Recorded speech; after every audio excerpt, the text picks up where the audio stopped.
Shalom Ouvracha. Est-ce que la nation d'Israël en son présent et au niveau de son identité collective est exactement la même nation qui est de la Bible, celui qui est sorti d'Égypte?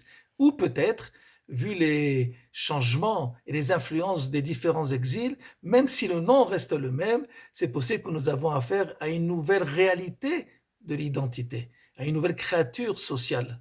Et cet argument, on peut l'entendre dans différents forums, aussi bien au présent qu'au passé. La paracha de Toldot, dès son premier pasouk, va nous éclairer sur cette question. Le pasouk dit la chose suivante.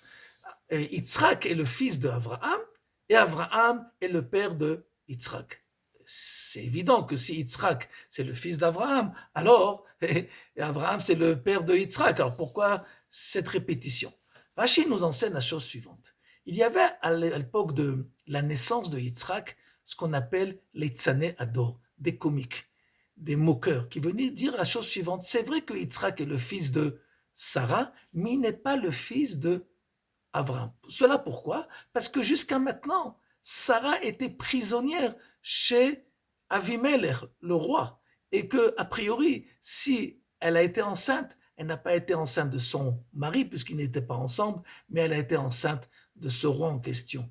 Alors, au-delà de la donnée historique, qu'est-ce que cela vient nous enseigner au niveau de l'argument? C'est qu'ils expliquent que si Abraham n'a pas d'enfant, donc il n'a pas de suite. Et s'il n'a pas de suite, le projet Abraham, le projet Israël est interrompu. Et que Dieu a fait, selon Rashi, il dit que Dieu a fait que le portrait de Yitzhak était exactement le même que celui de Abraham, une ressemblance de goutte d'eau, de façon qu'il n'y a pas de matière à se tromper. C'est la raison de la répétition. Et quand on voyait Yitzhak, on voyait son père. Quand on voyait le projet Yitzhak, on voyait le projet Abraham.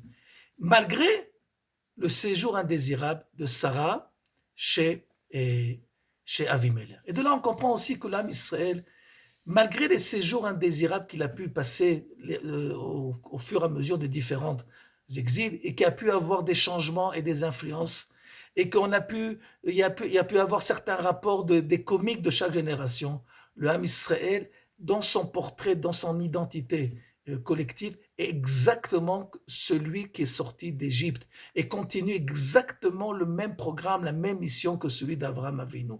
Notre portrait identitaire exactement celui d'Avraham Avinu. Shabbat Shalom.